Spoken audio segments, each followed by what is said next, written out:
Assalamualaikum warahmatullahi wabarakatuh. Selamat siang Bapak Ibu hebat seluruh Indonesia.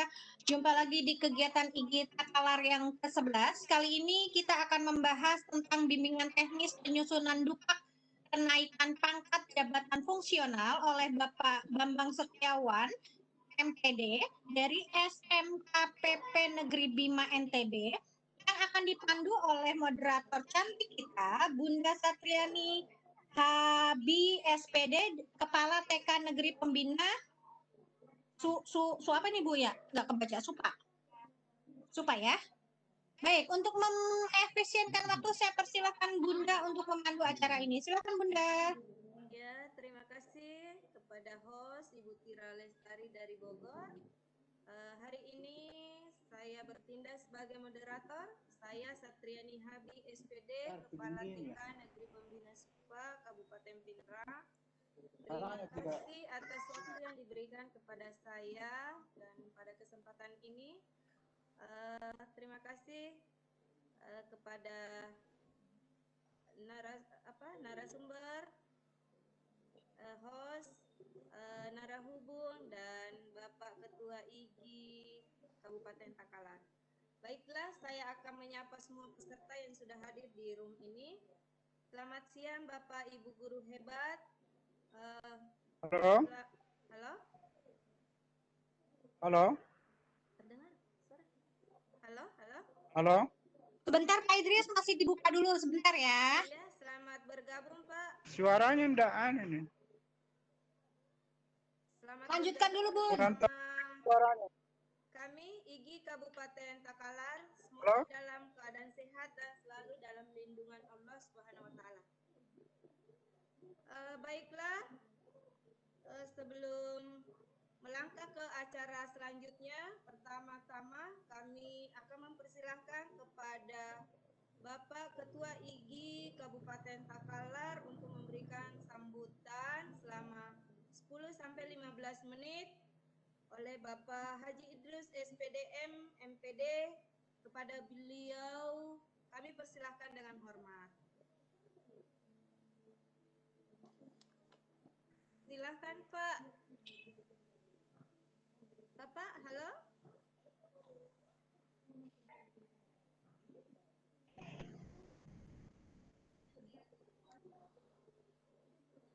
Bapak Haji.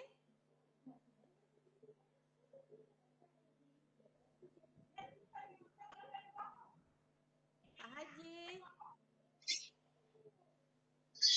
Halo. Pak Haji Idris, silahkan Pak. Halo Pak Haji, silakan Pak sambutannya. Pak Haji. Halo Pak Haji. Ya, saya telepon dulu. Mungkin kalau ada kendala Pak, kita alihkan di belakang saja.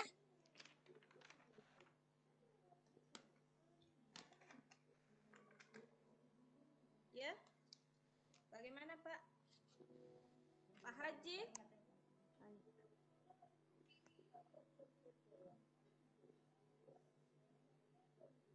Ditunggu ya Bapak Ibu, mungkin masih ada kendala karena Pak Haji juga habis ini mau ada kegiatan lagi. Jadi kita akan tanya kepastiannya dulu, akan di awal atau di akhir? Di akhir saja, Teteh. Lanjut ke Pak. Lanjut aja katanya. Ya. Lanjut Bunda ke Pak Bambang. Oh ya, terima kasih. Selanjutnya karena Bapak Haji Idris mungkin ada kendala sedikit, kita lanjut hari ini yang akan membawakan materi. Beliau adalah Bapak Bambang Setiawan. Beliau Ketua IGI Kota Bima, pendidikan S1 Pendidikan Fisika IKIP Bandung, S2 Pendidikan IPA Universitas Mataram. Beliau saat ini adalah guru pembina tingkat 1 4B pada SMKPP Negeri Bima NTB. Lahir di Bima pada tanggal 24 April 1975. Nah, itulah tadi CV dari beliau. Sebelum pemateri membawakan materinya, kami ada aturan yang perlu kita perhatikan bersama. Silahkan dimatikan mic-nya semua. Nanti pada saat sesi diskusi, silahkan Bapak Ibu menekan tombol raise hand atau menuliskan pertanyaan di kolom chat. Untuk mengenal beliau, Bapak yang membawakan materi, untuk acara selanjutnya kami persilahkan kepada pemateri Bapak Bambang Setiawan untuk membawakan materi bimbingan teknis penyusunan dupat kenaikan pangkat jabatan fungsional. Kepada Bapak Bambang Setiawan, kami persilahkan dengan hormat. Bismillahirrahmanirrahim. Assalamualaikum warahmatullahi wabarakatuh. Selamat siang. Selamat berjumpa kembali. Belajar bersama, berbagi bersama. Mudah-mudahan bisa berkembang bersama menjadi guru-guru yang jauh lebih baik dari yang sekarang. Bapak Ibu sekalian, izinkan saya Bambang Setiawan dari Kota Bima sedikit ingin berbagi pengalaman mendesain proses kenaikan pangkat guru terkait dengan jabatan fungsional, khususnya bagi kita guru yang selama ini semenjak diberlakukan Permenpan 16 tahun 2000, Permenpan 9 tahun Permenpan 16 tahun 2009 itu banyak sekali guru-guru kita yang masih terkendala dengan proses kenaikan pangkat ini. Bapak Ibu dan sekalian, apa yang saya bagikan di sini sesungguhnya adalah pengalaman pribadi saya pada saat saya mendesain bagaimana proses kenaikan pangkat itu dilakukan. Untuk itu, izinkan saya sekali lagi memaparkan beberapa materi-materi dasarnya atau penjelasan dasar yang terkait dengan proses kenaikan pangkat ini. Dan nanti di akhir Bapak dan Ibu sekalian, ada link materi yang saya bagikan. Bapak dan Ibu bisa mengambil di link tersebut, baik paparan materi hari ini, maupun beberapa contoh-contoh dokumen pendukung yang terkait dengan pengusulan kenaikan pangkat kita selaku guru. Banyak guru yang bisa beralih jadi kepala sekolah. Banyak guru yang bisa beralih menjadi pengawas. Tapi sangat sedikit guru yang bisa memiliki jenjang kepangkatan sama atau melebihi dari kepala sekolah. Nah, di posisi yang langka ini tentunya akan menjadi suatu kebahagiaan jika kita bisa seperti ini. Itu semua perlu kita desain dari awal. Nah, apa yang harus kita lakukan? Untuk itu, izinkan saya memaparkan pengalaman saya dalam mendesain proses kenaikan pangkat ini. Baik Bapak dan Ibu, mendesain kenaikan pangkat guru, ada beberapa kewajiban yang perlu kita lakukan dalam proses kenaikan pangkat tersebut. Kewajiban-kewajiban tersebut meliputi terkait dengan pencapaian angka kredit yang disyaratkan oleh regulasi yang memang diberlakukan untuk kita di kalangan guru. Angka kredit tersebut, atau yang kita kenal dengan daftar usulannya yang tertuang dalam Dupak, itu meliputi beberapa unsur. Ini semua kita sudah pahami, dalam Dupak ada beberapa unsur, yaitu unsur pendidikan, pembelajaran, kemudian PKB, serta unsur penunjang. Nah, dari kesemua unsur ini Bapak dan Ibu, secara garis besar itu dikelompokkan menjadi dua utama. Ada unsur utama dan unsur penunjang. Unsur utamanya meliputi unsur pendidikan, pembelajaran, dan PKB. Sementara unsur penunjangnya terpisah dari ketiga unsur ini. Nah, terkadang kita melaksanakan proses pembelajaran tidak memiliki acuan yang jelas terkait dengan proses kenaikan pangkat. Kita hanya cenderung melaksanakan tugas tanpa berorientasi jauh tentang bagaimana peningkatan karir kita melalui proses pembelajaran yang kita lakukan. Unsur utama dan unsur penunjang ini memiliki komposisi yang harus dipenuhi. Karena unsur utama, minimal kita harus mencapai 90% dari total kumulatif kredit KP. Sementara penunjangnya maksimal 10%. Nah, kata-kata maksimal 10% ini menunjukkan bahwa penunjang tersebut tidak mesti harus ada. Sebaliknya, unsur utama 90% menyatakan bahwa kita boleh melebihi dari ini 90% dari totalnya. Bahkan boleh juga kita semua unsur yang kita usulkan adalah unsur utama. Harus ada unsur penunjang. Nah, sebagaimana yang sudah diulas tadi di awal, unsur utama ini ada unsur PKB-nya dan ada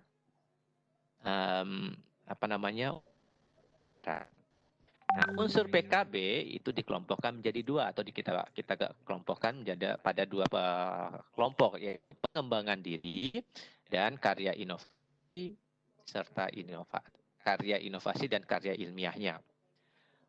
Dua unsur ini kita kelompokkan menjadi dalam kelompok PKB atau dengan keprofesian berkelanjutan. Sementara penilaian ini mutlak pada nilai pelaksanaan guru dalam melaksanakan tugasnya sebagai pembelajar. Maka nilai penunjang atau nilai penilaian kinerja ini didapat dari nilai pelaksanaan proses pembelajaran. Semua ini akan dicapai pada sebuah angka kredit yang diperlukan untuk proses pengembangan karir. Karir seorang guru jika dibandingkan dengan aturan yang lama, dipetakan menjadi 4 jabatan fungsional. Jabatan fungsional guru itu guru pertama. Guru pertama adalah jabatan fungsional yang diduduki oleh teman-teman dulu di golongan 3A dan 3B. Guru muda di golongan 3C dan 3D. Guru madya di 4A sampai dengan 4C dan selebihnya guru utama. Bukan sesuatu hal yang mustahil kita memiliki sampai golongan guru utama ini. Tentunya bukan yang mudah pula untuk mencapai posisi sebagai guru utama. Nah, proses persiapan kita dalam menyusun Dupak, ada beberapa hal yang perlu diperhatikan. Dari 3A ke 3B, ini wajib dipersyaratkan adanya pengembangan diri. Jadi logikanya, jika kita baru pertama kali menjadi guru, maka kita belum dituntut yang lebih, kecuali kita mengembangkan kemampuan kita dalam melaksanakan proses pembelajaran melalui kegiatan pengembangan diri. Nah, di lapangan banyak sekali yang salah menafsirkan bahwa naik golongan itu wajib ada publikasi ilmiah ataupun karya inovasi. Sesungguhnya tidak. Yang diperlukan adalah pada golongan-golongan tertentu. Untuk golongan, saya ulangi lagi, untuk golongan 3A ke 3B itu tidak disyaratkan adanya kegiatan-kegiatan yang di luar pengembangan diri. Nah, guru jangan sampai kompetensi guru hanya stagnan di situ saja. Maka guru harus melakukan proses pengembangan diri dan proses kegiatan yang sifatnya semakin lama memiliki kegiatan yang dapat meningkatkan kapasitas guru tersebut. Nah, begitu mencapai golongan 3B untuk menuju 3C, 3D, dan seterusnya, maka karya ilmiah wajib harus sudah disertakan. Namun jenisnya beragam.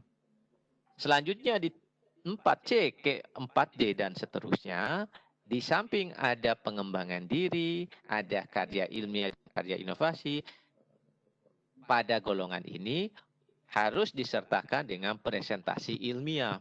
Apa yang dipresentasikan adalah proses-proses pengembangan dirinya yang dilakukan di hadapan tim penilai. Lebih lanjut, Bapak dan Ibu sekalian, berapa sebenarnya sih angka kredit untuk naik pangkat tersebut?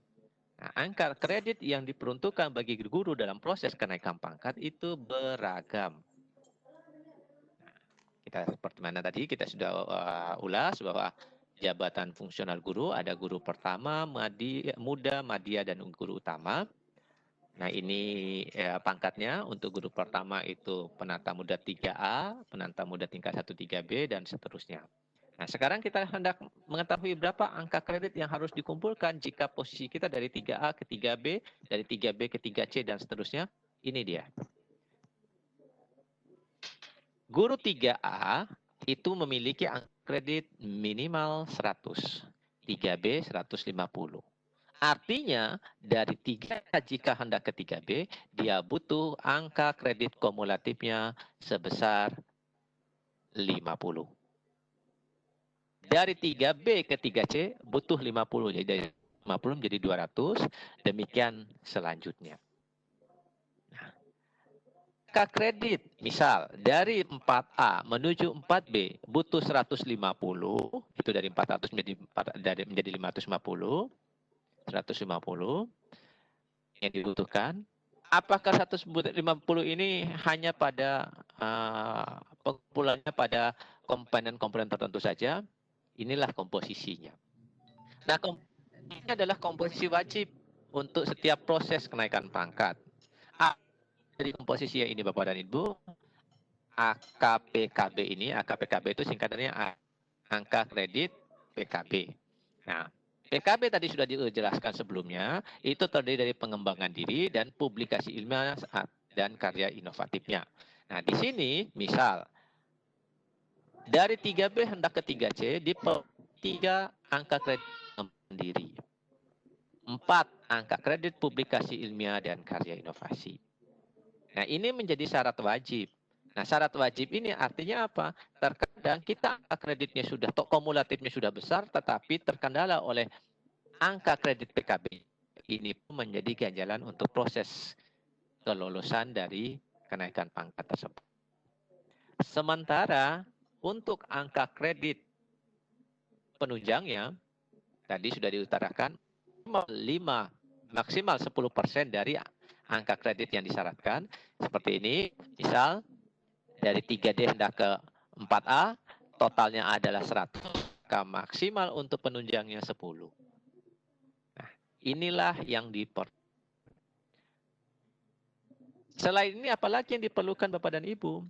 Tentu nilai pembelajaran. Nilai pembelajaran diperoleh dari nilai yang didapat dari penilaian kinerja guru. Nilai kinerja guru itu bervariasi. Tetapi ini bukan menjadi satu hal yang dipersiapkan oleh guru. Karena nilai dari PK guru ini idealnya disiapkan oleh sekolah melalui tim penilai PKB-nya. Satu hal yang perlu Bapak dan Ibu ketahui, kelebihan capaian angka kredit ini tidak dapat digunakan untuk proses kenaikan pangkat berikutnya. Misal, dari 3A ke 3B saya butuh pengembangan dirinya 3. Ternyata pengembangan diri yang saya dapatkan sudah 5. Apakah kelebihannya 2 itu bisa digunakan untuk proses ke 3C? Ini yang dimaksudnya kelebihan capaian angka kredit tidak dapat digunakan. Nah, artinya di proses 3B ke 3C kita harus mengumpul lagi nilai pengembangan diri seperti yang disyaratkan tadi sebesar 3 angka kredit. Hal yang terpenting bagaimana kita merencanakan kenaikan pangkat. Yang pertama, setidaknya setelah 4-5 tahun belum naik pangkat. Nah, makna dari setidaknya 4-5 tahun belum naik pangkat bukan berarti setelah 4 tahun baru bikin dupak. Tidak mesti. beberapa daerah sudah mulai dilakukan regulasi baru eh, dari Kemendikbud bahwa pengusulan dupak dapat dilakukan sekurang-kurangnya 1 kali dalam setiap tahun. Jadi kita bisa 1 kali dalam setiap tahun. Bisa nggak 2 kali? Bisa. Misal saja pada saat yang pertama ternyata masih kurang. Angkanya kurangnya nggak banyak. Maka kita bisa mengusulkan untuk di periode berikutnya. Nah, artinya sekarang Bapak dan Ibu ada yang namanya pak tahunan. Pak tahunan itu adalah cicilan kita yang kita harus lakukan dalam proses pengumpulan angka kredit. Hal ini dilakukan dengan agar dokumen-dokumen atau bukti-bukti yang kita lakukan terkait dengan pengembangan diri, publikasi ilmiah dan sebagainya itu bisa ternilai dengan segera dan bisa memiliki nilai keamanan tersendiri. Yang kedua, setiap mengikuti ini pola yang kedua tadi setidaknya 4 sampai 5 tahun belum naik pangkat. Yang kedua, setiap mengikuti kegiatan segeralah untuk mendokumentasikan bukti-bukti fisik yang dibutuhkan. Sebagai contoh, jika hari ini kita melaksanakan kegiatan webinar semacam ini, kemudian panitia mengeluarkan sertifikat, maka sertifikat itu segeralah kita dokumentasikan, termasuk dengan segala bentuk bukti fisiknya. Sama halnya misal kita akan melakukan kegiatan pelatihan atau melakukan kegiatan pembuatan alat peraga dan sebagainya, itu segeralah kita mendokumentasikan dikala telah selesai kegiatannya. Yang ketiga, prioritaskan kegiatan yang bersifat wajib di setiap golongan kepangkatan. Maksudnya, misal dari 3A hendak ke 3B, kita tidak membutuhkan publikasi ilmiah dan karya inovasi. Maka kita tidak usah sibuk-sibuk dengan karya ilmiah dan karya inovasinya, tetapi yang kita perlu siapkan apa yang menjadi dari setiap yang disyaratkan. Sebagai contoh lagi, misal di 4A hendak ke 4B itu belum diwajibkan adanya buku. Maka kita jangan memaksakan diri harus menerbitkan buku. Karena ini belum menjadi kewajiban. Bukan berarti tidak boleh. Tetapi kita prioritaskan dulu apa yang menjadi kewajibannya. Jika yang wajibnya sudah, barulah kita tambah dengan yang lainnya untuk mencukupi kumulatif angka kredit yang dibutuhkan. Yang keempat, sudah dupak sekurang-kurangnya 4 bulan sebelum batas waktu pengusulan. Jadi periode pengusulan itu Bapak dan Ibu, dupak itu periode pengusulannya ada di sekitar bulan April hingga Mei, itu periode yang pertama. Periode yang kedua ada di sekitar bulan Oktober hingga November. Nah, artinya kalau di bulan April hingga Mei, maka di Januari kita sudah menyiapkan segala sesuatunya. Demikian juga apabila kita mengusulkan di periode Oktober, maka di bulan Juni kita harus sudah menyiapkannya. Dan yang terakhir, hindarilah calo dan seringlah diskusi dengan siapapun yang kita kenal sebagai posisi tim penilai. Mengapa ini perlu Bapak dan Ibu? Terkadang apa yang kita pahami belum tentu sejalan dengan apa yang dimaknai oleh tim penilai. Memang dalam proses kenaikan pangkat Bapak dan Ibu, antara tim penilai dengan individu yang dinilai itu tidak boleh bertatap muka.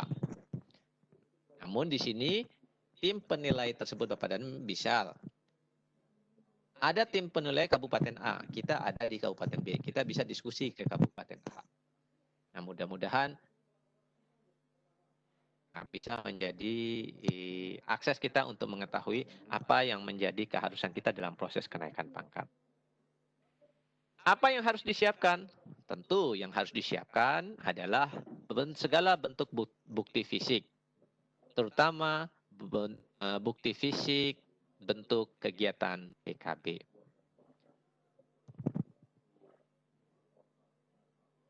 Jenis kegiatan PKB secara umum ada 3, pengembangan diri, publikasi ilmiah, dan karya inovasi. Untuk pengembangan diri bisa dalam bentuk diklat fungsional dan bisa dalam bentuk kegiatan kolektif guru. Sekali lagi Bapak dan Ibu, di saat kita memilih bentuk-bentuk kegiatan kolektif guru ataupun kegiatan-kegiatan diklat fungsional, usahakan kegiatan yang kita ikuti sejalan atau sesuai dengan tupoksi kita.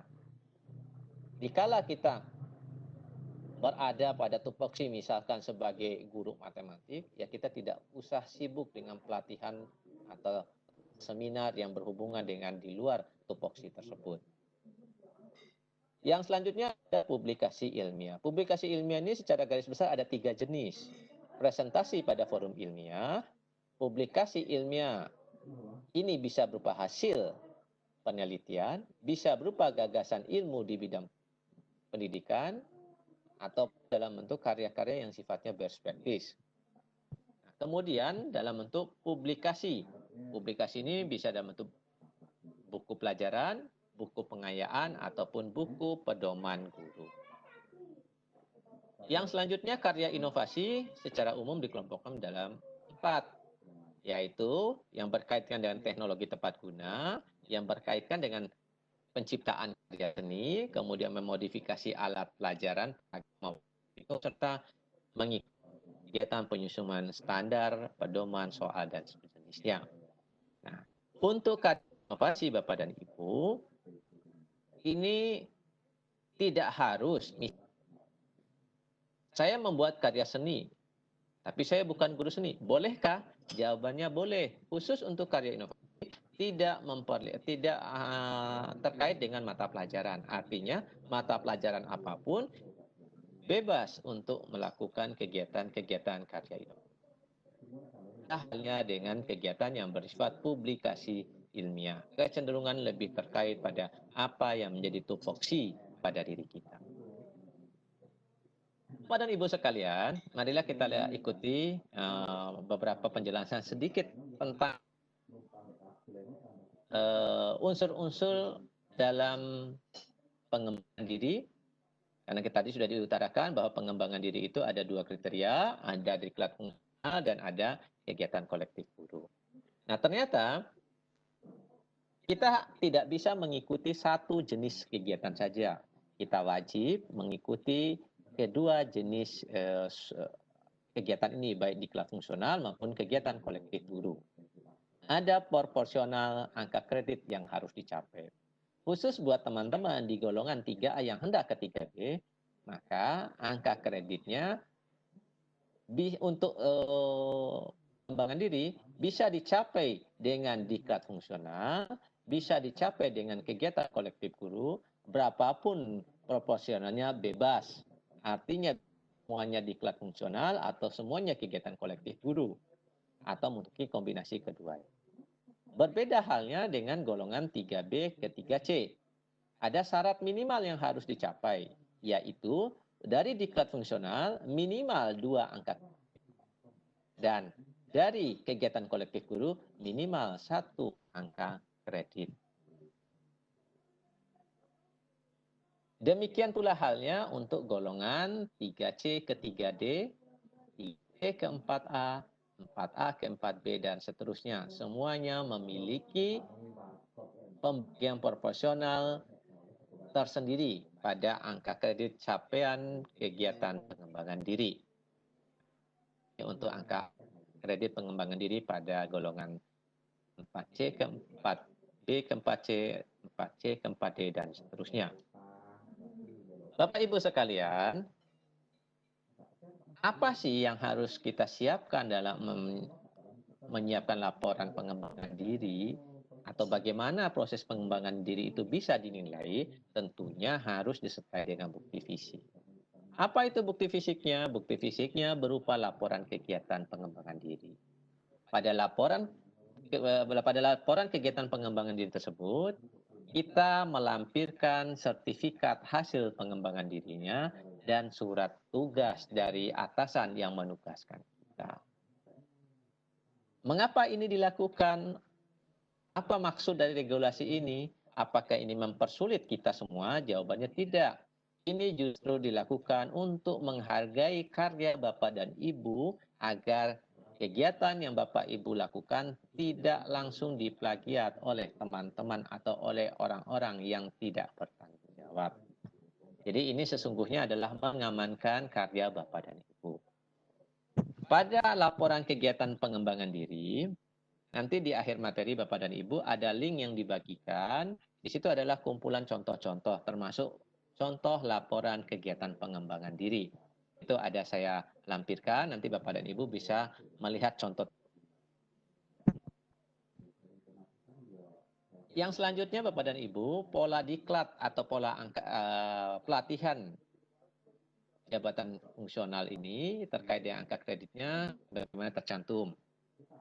Jadi angka kredit yang dicapai dari kegiatan pelatihan adalah sekurang-kurangnya pelatihan tersebut 30 jam. Jadi Bapak dan Ibu kalau mendesain bentuk suatu kegiatan pelatihan, maka upayakanlah kegiatan tersebut sekurang-kurangnya 30 jam. Karena kalau kurang dari 30 jam, maka tidak dinyatakan sebagai bentuk kegiatan pelatihan, melainkan hanya kegiatan kolektif guru.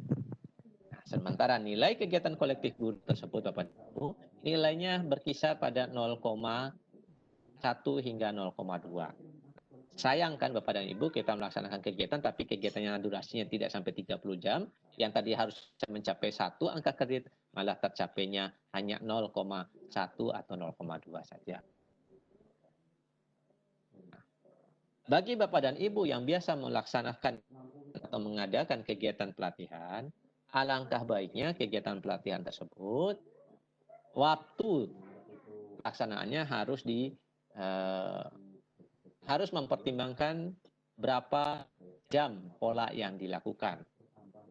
Dalam sehari, maksimal hanya boleh 10 jam.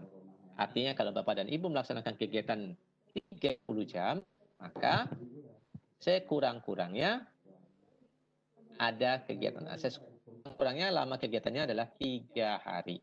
Nah, itu Bapak dan Ibu, sekadar gambaran tentang kegiatan pengembangan diri. Lebih lanjut Bapak dan Ibu, kita ulas sedikit tentang publikasi ilmiah. Publikasi ilmiah sifatnya membagikan pengetahuan kita, apa yang kita lakukan, sehingga bisa menjadi motivasi dan dikonsumsi oleh teman-teman kita sebagai guru khususnya. Apa saja jenisnya? Yang pertama, presentasi forum ilmiah. Yang kedua, ada hasil penelitian ataupun gagasan ilmiah. Yang ketiga, ada artikel ilmiah di bidang pendidikan. Ada tulisan ilmiah, ada buku pelajaran, ada diklat, ada diktat dan modul, ada buku pendidikan, ada tinjauan ilmiah, ada karya terjemahan, dan ada buku pedoman guru. Nah, Bapak Ibu sekalian, 10 jenis publikasi ilmiah ini memiliki aturan capaian angka kredit yang berbeda-beda dan memiliki bentuk pelaporan serta pendukung bukti fisik yang berbeda-beda. Bentuk pelaporan bukti fisik yang harus disiapkan, berapa besar angka kreditnya, Bapak dan Ibu nanti bisa melihat di buku pedomannya yang saya bagikan juga di link materi kita hari ini. Sebelumnya Bapak dan Ibu, saya mohon maaf, memang tidak banyak yang bisa saya ulas nantinya, karena saya cenderung lebih berharap waktu kita yang terbatas ini kita gunakan untuk berdiskusi terkait dengan rencana kenaikan pangkat Bapak dan Ibu guru. Masuk ke karya inovatif. Karya inovatif tadi sudah disampaikan ada 4 kelompok. Teknologi tepat guna, kemudian dalam kegiatan membuat atau mendesain alat peraga, alat pelajaran, alat praktikum, menemukan atau menciptakan karya seni, mengikuti pengembangan penyusunan standar, pedoman, soal, dan sejenisnya di tingkat nasional. Semua ini harus disertakan dengan laporan kegiatannya. Karena tidak mungkin Bapak dan Ibu, misal saya membuat alat peraga atau saya membuat alat teknologi tepat guna, besarnya sebesar mobil. Kemudian saya kirim ke tim penilai, ini akan menyulitkan. Maka yang diperlukan adalah dokumen pendukung lainnya dalam bentuk laporan. Nah, bentuk laporannya juga ada yang saya bagikan di materi. Di situ saya khususkan pada bentuk laporan pembuatan alat peraga. Bapak dan Ibu, inilah yang menjadi kewajiban kita dalam mendesain kenaikan pangkat kita. Apa yang harus kita lakukan, kemudian mana yang wajib, mana yang hanya sebagai pelengkap dalam artian agar angka kredit yang dibutuhkan tercapai. Jadi saya sudah katakan, dari 3A ke 3B dibutuhkan 3 pengembangan diri, yang lainnya tidak ada. Dari 3B ke 3C, pengembangan dirinya 3, publikasi ilmiah dan karya inovasinya 4. Ada keterangan bahwa bebas jenis karya publikasi ilmiahnya. Artinya, apapun dari ke-10 publikasi ilmiah tadi bisa kita gunakan, dan dari 4 karya inovasi bisa kita gunakan. Nah, perlu Bapak dan Ibu ketahui, kita jangan terlalu terobsesi atau terpatok dalam pemikiran kita mau naik pangkat wajib buat PTK. Tidak Bapak dan Ibu. PTK itu baru ada di sini. Pada saat golongan 3D hendak ke 4A, wajib 1 hasil penelitian. Ini kewajibannya. Sementara yang lainnya belum ada kewajiban. Boleh nggak? Boleh kita buat, tetapi bukan menjadi kewajiban. Jika kita merasa sulit dengan PTK, dengan penelitian, maka kita bisa melakukan karya-karya publikasi ilmiah maupun karya inovasi lainnya. Nah, di 4A hendak ke 4B, di samping ada kewajiban 1 hasil penelitian, maka bersangkutan juga harus menyertakan 1 jurnal ISSN. Sama halnya di 4B ke 4C. Kemudian di 4C ke 4D, di samping 1 karya ilmiah yang masuk dalam jurnal ISSN, wajib ditambahkan dengan 1 buku yang ber-ISBN ataupun ber-BSNP. Nah, inilah pedoman yang kita bisa lakukan untuk proses mendesain kenaikan pangkat kita. Ya, tadi seperti mana saya katakan, bahwa kewajiban guru itu untuk menulis buku baru ada di level 4C menuju ke B. Kemudian muncul satu pertanyaan seperti ini Bapak dan Ibu. Misal, dari 3D ke 4A, butuh 8. Boleh nggak saya menulis PTK 2 buah? Karena PTK 2 buah itu 8 nilainya. Jawabannya, setiap publikasi ilmiah dan karya inovasi yang diusulkan tidak boleh seragam, tetapi harus beragam. Artinya, tidak monoton pada 1 karya saja, tetapi karyanya harus sekurang-kurangnya ada 2 karya, 2 jenis karya. Ibarat kita makan nasi, tidak enak makan nasi saja, maka perlu kita selingi dengan sekedar sayur ataupun lauk pauknya. Nah, seperti itu analognya Bapak dan Ibu. Sebagai bukti fisik publikasi ilmiah dan karya inovasi, tadi sudah dikatakan terjadi perbedaan yang beragam tergantung pada jenis karyanya. Nah, sejujurnya Bapak dan Ibu, karena publikasi ilmiah ada 10 jenis, karya inovasi ada 4 jenis, kemudian bukti fisik yang dilampirkan itu beragam dan seperti apa bentuk penyusunannya, maka sangat terbatas waktu kita, dan mudah-mudahan ini bisa kita diberi kesempatan di waktu yang berbeda untuk khusus membahas tentang bukti fisik, publikasi ilmiah dan karya inovasi ini. Ya, siapa tahu bahwa teman-teman dari panitia bisa memfasilitasi lagi untuk kegiatan selanjutnya, khusus membahas tentang bukti fisik, publikasi ilmiah, dan karya inovasi ini. Nah, demikian Bapak dan Ibu, inilah link materi yang Bapak dan Ibu jika hendak mendapatkan berbagai materi yang terkait dengan Dupak tadi. Di link materi ini sudah berisikan PowerPoint yang saya tayangkan ini, kemudian juga sudah berisikan contoh usulan Dupak, kemudian ada juga contoh laporan pengembangan diri, contoh laporan pembuatan alat peraga, termasuk pedoman penilaian angka kreditnya, serta ada buku 4 dan buku 5 dari kegiatan PKB. Nah, buku 4 itu Bapak dan Ibu bisa gunakan untuk menjadi rambu-rambu dalam proses penyusunan pelaporan PKB-nya, sementara buku 5 itu berisikan hal-hal yang diperbolehkan Bapak dan Ibu lakukan. Demikian, mudah-mudahan ini bisa memberikan wawasan. Waktu tersisa, saya sangat berharap adanya diskusi terkait dengan kenaikan pangkat ini. Kembali saya serahkan pada Bu Santriani. Silakan Bu.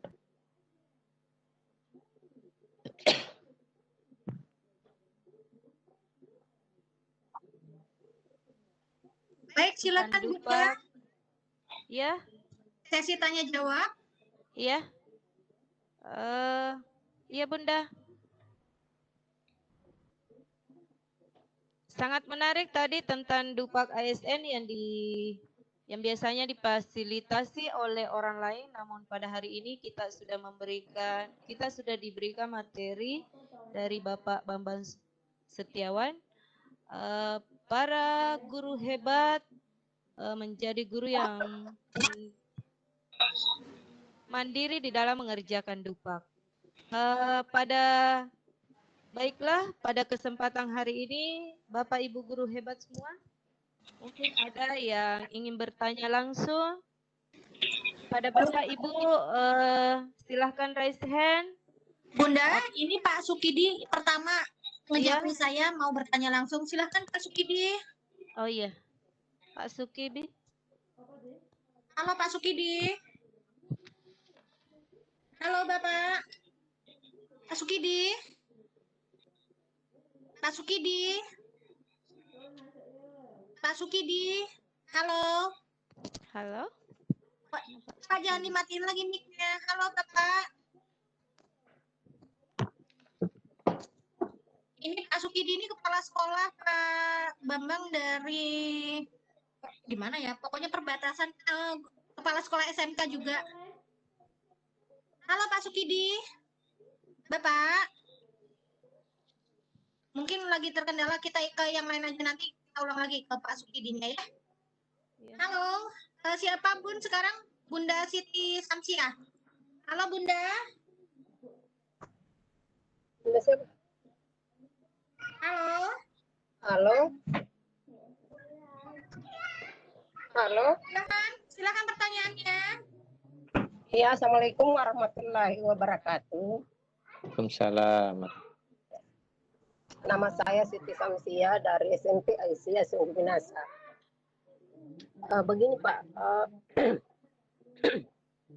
yang selama ini kan saya sendiri yang kerja, saya punya berkas ketika saya ingin mengusulkan kenaikan pangkat.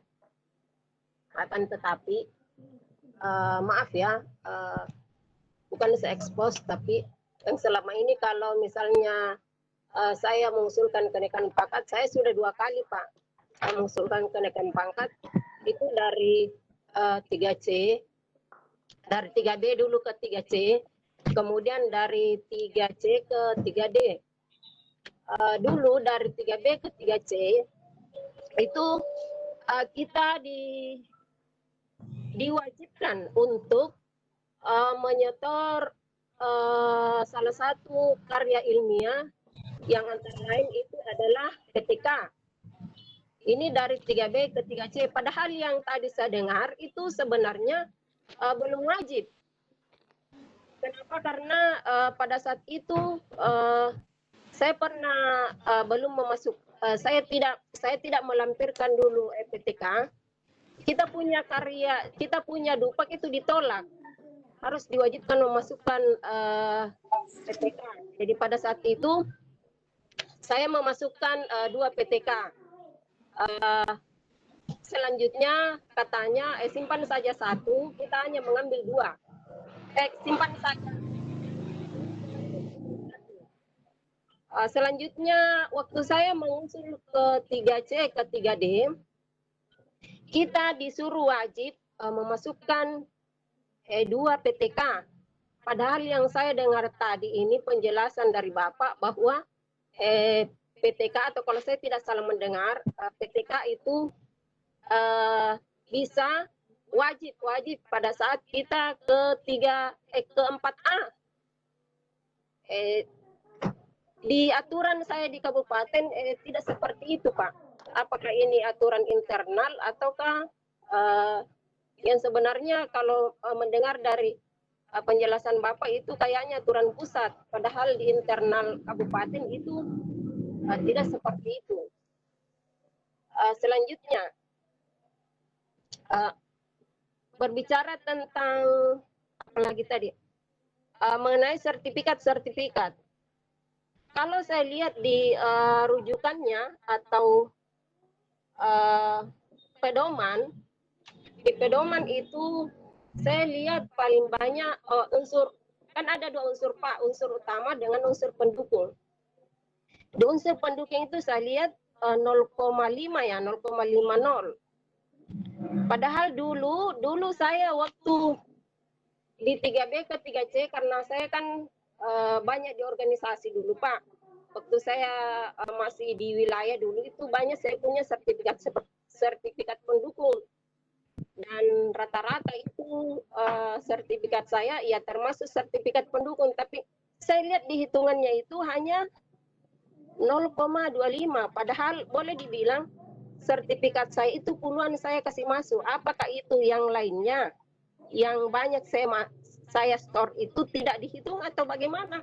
Karena saya lihat begitu, dan sesuai dengan aturan-aturan itu yang saya perhatikan, mereka mengatakan kasih masuk saja itu sebanyak-banyaknya sertifikat. Yang saya khawatirkan, Pak, jangan sampai ini sebenarnya diri saya bertanya-tanya, apakah ini sebenarnya saya punya sertifikat dihitung semua atau hanya sebagian. Jadi kalau saya memasukkan semua, kasihan yang boleh dibilang selama ini itu adalah merupakan perjuangan kita, atau ya yang jelasnya memeras keringat sehingga kita bisa memperoleh sertifikat itu dari berbagai kegiatan sehingga tidak dihitungi. Artinya saya rasa itu kan kita tidak dihargai seperti itu. Untuk sementara dulu sekian. Assalamualaikum warahmatullahi wabarakatuh. Waalaikumsalam warahmatullahi wabarakatuh. Bagus pertanyaannya, Bunda. Mohon izin saya langsung ya, Bu. Kenapa, Pak? Saya mohon izin langsung aja. Ya, silakan. Sebelumnya mungkin tadi untuk Bu Aisyah saya minta informasinya waktu proses ke 3B ke 3C itu tahun berapa ya, Bu ya? Bu Aisyah. Iya, dari 3B ke 3C-nya tahun? Sebenarnya waktu saya memasukkan berkas, Pak, dari 3B ke 3C, usulan saya itu di tahun 2017. 3,5 tahun waktu itu saya hitung masa jabatan saya di 3B ke 3C. Tahunnya tahun waktu Ibu ngusul. Waktu Ibu ngusul tahun berapa? Iya, 2017. Ternyata tinggal di dalam, Pak. Tinggal di dalam. Saya punya berkas tidak di otak-atik. Yeah. Tidak di otak-atik. Akhirnya kasihan. Ya rugilah saya. Tahun berikutnya saya pergi usut. Karena seangkatan saya itu yang memasukkan berkas, sudah keluar SK-nya. Yeah. Saya masuk bertanya, kenapa saya tidak ada, saya punya SK keluar. Yeah. Katanya katanya saya punya berkas itu tidak diekspedisi. Iya. Ya. Oke Bu, saya paham Bu. Oke. Baik Ibu, mudah-mudahan teman-teman yang lain juga yang sempat memiliki masalah seperti ini. Ini sekedar informasi aja Bapak dan Ibu ya. Ya. Proses untuk golongan 3, proses kenaikan di golongan 3, bentuk karya publikasi ilmiah dan karya inovasi itu masih dibebaskan mau pada jenis apapun. Mau pada jenis apapun. Memang paradigma lama kita pada saat masih menggunakan aturan sebelum berlakunya Permenpan 16 2009 ini,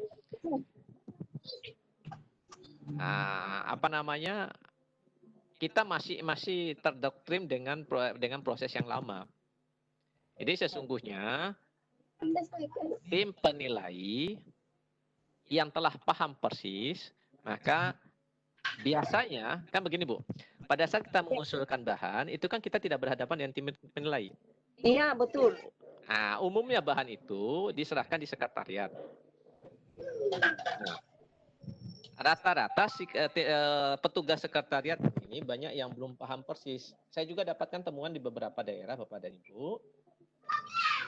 Informasi yang keluar dari dari sekretariat itu mensyaratkan wajib PTK. Padahal sesungguhnya tidak semua. Jadi nanti Ibu untuk meyakinkan ada buku yang saya lampirkan di materi itu, ada buku 4 dan buku 5, nanti bisa dibaca di situ. Nah, ya.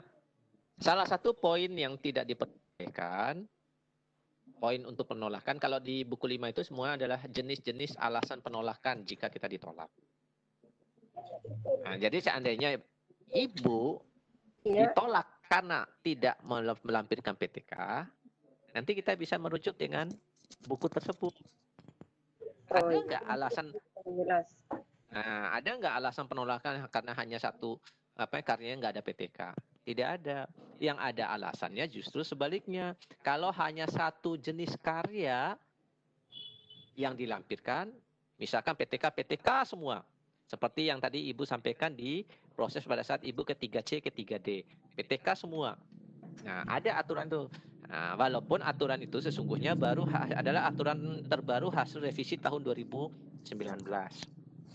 Jadi di tahun 2019 memang ada revisi aturan tentang penolakan. Salah satunya adalah tidak diperbolehkan semua PTK itu, semua publikasi ilmiah itu dalam karya yang serupa. Jadi harus ada keberagamannya. Nah, perkiraan saya, Mbak Ibu, kenapa Ibu pada saat mengusulkan yang pertama ada karya-karya tidak ada PTK, mulai diminta PTK. Kecenderungannya kalau Ibu dengan banyak karya, maka akan banyak laporannya yang Ibu harus buat, sementara nilainya nggak besar, nilainya kecil-kecil. Sementara dengan PTK 1 aja kan sudah ada 4 angka kredit. Dan Ibu dari 3B mau ke 3C kan butuhnya nilainya 4. Nah, 1 PTK aja selesai gitu maksudnya. Nah, ini dalam pemikiran saya Ibu. Jadi tim sekretariat itu biar mudah ya sudah 1 PTK aja selesai.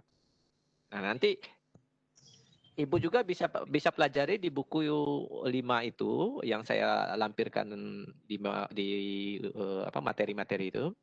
Di situ ada penjelasan juga PTK-nya seperti apa yang bisa diterima. Jadi tidak semua PTK itu wajib bisa diterima. Tidak, tapi ada PTK dengan kriteria tertentu yang bisa diterima. Nah, riskannya kita kalau menggunakan PTK, nilainya ini hanya ada 2. Salah, benar, selesai. Benar, nilai 4. Salah, nilai 0. Tidak ada nilai setengah-tengah gitu. Nah, ini riskannya. Kita kurang sedikit aja. Tapi bersyukurnya Bapak dan Ibu, untuk golongan 3 sampai ke golongan 4B, proses penilaiannya masih dilakukan di daerah. Karena proses penilaian masih di daerah, maka kekurangan bahan, kemudian ketidaksempurnaan itu bisa segera kita selesaikan. Beda kalau sudah harus ke penilai pusat. Nah, itu. Nah, kemudian tentang sertifikat. Tadi Ibu menceritakan Ibu banyak sekali sertifikat yang nilainya 0,0,0, atau nilainya berapa itu. Terus kok kayak nggak dihargai gitu. Jadi begini Bu, sertifikat, kalau berbicara sertifikat itu ada 2 jenis. Yang pertama, ada yang sertifikat hasil pelatihan fungsional, ada sertifikat hasil kegiatan kolektif guru. Pelatihan yang sifatnya diklat fungsional, seperti Ibu ikut diklat K13, Ibu diklat pengembangan media, bahan ajar, dan sebagainya, itu akan dinilai sebagai angka kredit diklat yang nilai sekurang-kurangnya 1 angka kredit jika jamnya, durasinya antara 30 sampai dengan 80. Jadi sekurang-kurang 30 jam. Nah sekarang, misal Ibu ikut pelatihan, sementara pelatihannya Ibu kurang dari 30 jam. Nah ini akan dibawa dalam bentuk penilaian sebagai kegiatan kolektif guru yang nilainya 0,0 tadi. Nah, atau juga Ibu lakukan kegiatan pelatihan, tetapi durasi waktunya kok nggak logis. Tertulis rentang tanggalnya 3 hari. Tapi pelatihannya sampai 50 jam. Nah, ini juga tidak logis. Jadi terkadang kita dalam melaksanakan kegiatan pelatihan, kita harus pandai-pandai juga melihat bentuk-bentuk kegiatannya dan waktunya. Atau mungkin juga kegiatan yang Ibu lakukan tidak sesuai dengan tupoksi Ibu. Nah, itu kalau masalah sertifikat. Nah, satu hal Bapak dan Ibu, ini saya sedikit memberikan informasi. Mungkin kalau penilaiannya di daerah masih agak mudah, tapi kalau penilaian pusat ada hal yang perlu dihindari dengan sertifikat ini. Apa itu? Jangan terlalu banyak mengikut sertakan kegiatan-kegiatan yang sifatnya pelatihan dengan dibuktikan dengan sertifikat. Sekali lagi, kita punya tugas pokok adalah mengajar. Kalau sertifikatnya banyak, maka bisa memunculkan pemikiran dari penilai, kapan ngajarnya ini guru. Jadi ini yang perlu kita hati-hati agar tidak terlalu banyak. Kecuali kalau pelatihannya bersifat daring. Di revisi aturan penilaian angka kredit tahun 2019 sudah include tentang bagaimana pemberlakuan pelatihan yang bersifat daring. Artinya sudah diperbolehkan dan sudah bisa dihitung angka kreditnya. Nah, mudah-mudahan Bapak dan Ibu yang mengusulkan dengan pelatihan-pelatihan yang sifatnya daring, buku pegangan tim penilainya sudah menggunakan revisi terbaru 2019. Nah, ini yang bisa saya sampaikan informasinya buat Bu Siti Aisyah. Mudah-mudahan puas. Kalaupun tidak puas, nanti bisa minta nomor WA saya di panitia. Silahkan Bu. Iya, terima kasih Pak. Itulah tadi jawaban dari Bapak. Dan selanjutnya ada pertanyaan di room chat. Bunda sebentar, ini Pak Gusti. Oh iya, lagi ya, Pak Gusti. Silakan Pak Gusti. Oh iya, Pak Gusti, silakan Pak. Selamat sore Pak Bambang. Assalamualaikum warahmatullahi wabarakatuh. Ya, saya merasa bersyukur sekali bisa bergabung dalam kegiatan webinar pada sore hari ini. Karena kebetulan ya, saya sudah lama menunggu akan kenaikan pangkat dari 4B ke 4C. Cuman saya bingung ya. Saya banyak sekali punya sertifikat. Kebetulan sifat sertifikat yang ada jamnya ada, yang hanya berupa surat keterangan ada. Cuman saya merasa kebingungan untuk meminta surat tugas karena selama ini saya mengikuti kegiatan webinar ya atau seminar online seperti ini. Ada yang memberikan saya sertifikat. Cuman kendala saya memohon surat tugas pada kepala sekolah. Karena saya tidak meninggalkan sekolah, rasanya kepala sekolah berat hati memberikan saya surat tugas. Itu masalah pertama. Yang kedua, terkait dengan masalah penelitian tadi, kalau saya dari 4B ke 4C, ya, karena aturannya sama dengan dari 4A ke 4B, itu saya diminta 3 buah hasil penelitian, bukan 1. Di sana minimal 1. Tapi saya diminta justru 3. Mohon masukannya, Pak. Terima kasih. Iya. Oke, Bapak dan Ibu. Yang pertama tadi terkait masalah pelatihannya. Terkait dengan surat tugas. Nah, untuk surat tugas, jadi begini, Bapak dan Ibu kalau sifatnya tidak meninggalkan tugas, sifatnya bukan surat tugas, Pak, surat izin saja. Minta surat izin untuk mengikuti kegiatan tersebut.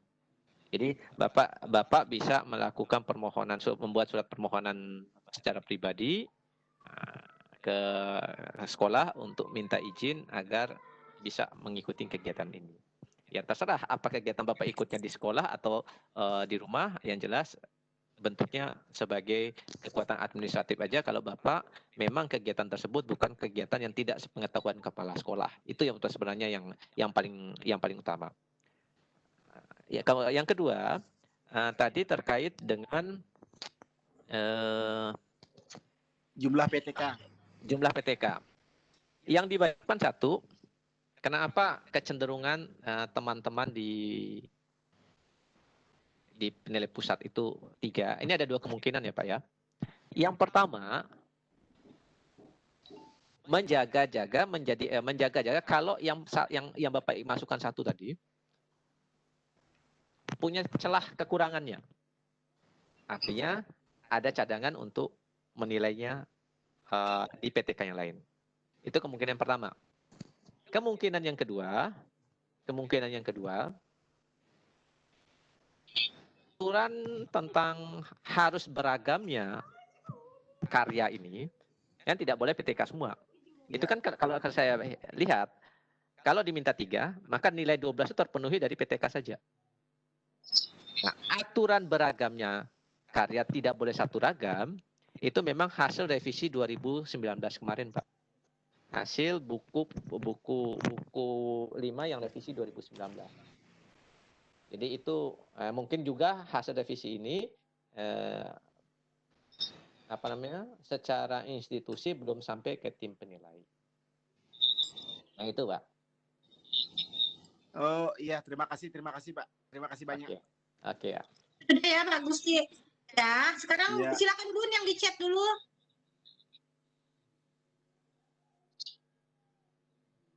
Halo Bunda, silakan yang di chat. Halo. Ya. Untuk pertanyaan yang di kolom komentar, kami bacakan dulu. Mau bertanya sedikit mengenai materi untuk Pak Bambang. Apakah bisa diulas sedikit untuk kenaikan pangkat penyesuaian ijazah bagi yang telah melakukan tugas belajar, Pak? Terima kasih. Ya, baik, makasih. Berbicara masalah ijazah, penyesuaian ijazah, ada 2 pola pengusulannya. Ada dua jenis pengusulannya. Jenis yang pertama, ijazah Bapak dan Ibu akan bisa masuk sebagai unsur pendidikan nilai pendidikan pada unsur utama. Jika yang pertama, ijazah tersebut linear dengan bidang tugas kita. Atau linear dengan sertifikat pendidik kita. Sebagai contoh, S1-nya teknik sipil. Saya mengajar fisika. Saya mengambil S2-nya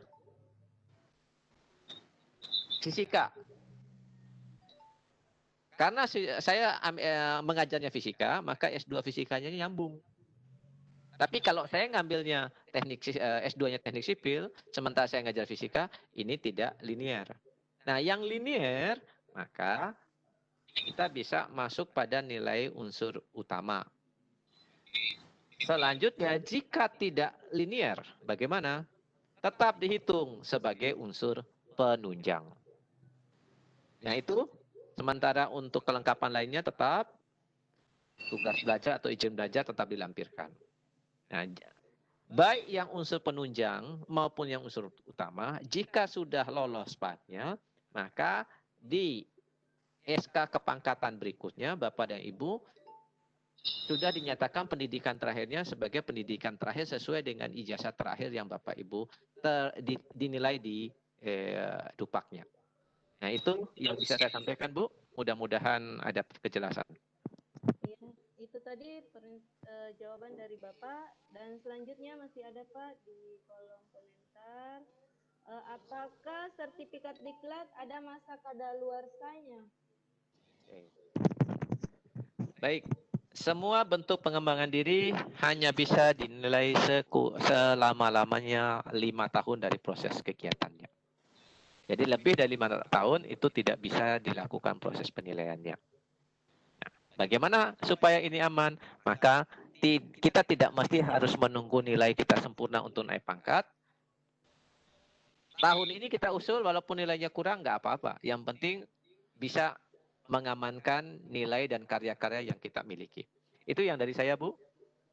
Bunda, Iya. sekarang kita ke pertanyaan live streaming dulu nih. Ada dari Bunda Sri Mulyani. Pak Bambang, penilaian 3B ke 3C, penilaiannya pada Jafung itu perlu proses berapa lama waktunya? Jafungnya ya, iya. Ya. Oke. Baik. 3B atau 3B ke 3C, kemudian 3D ke 4A, 4C ke 4D. Pada titik-titik tersebut atau pada jenjang-jenjang tersebut, kita akan mengalami 2 penerbitan SK kalau lolos. SK pertama adalah perubahan jabatan fungsional dan SK kedua adalah proses kenaikan pangkatnya. Perlu berapa lama proses penerbitan SK jabatan fungsional? Umumnya 1 bulan dari proses pengusulan umumnya.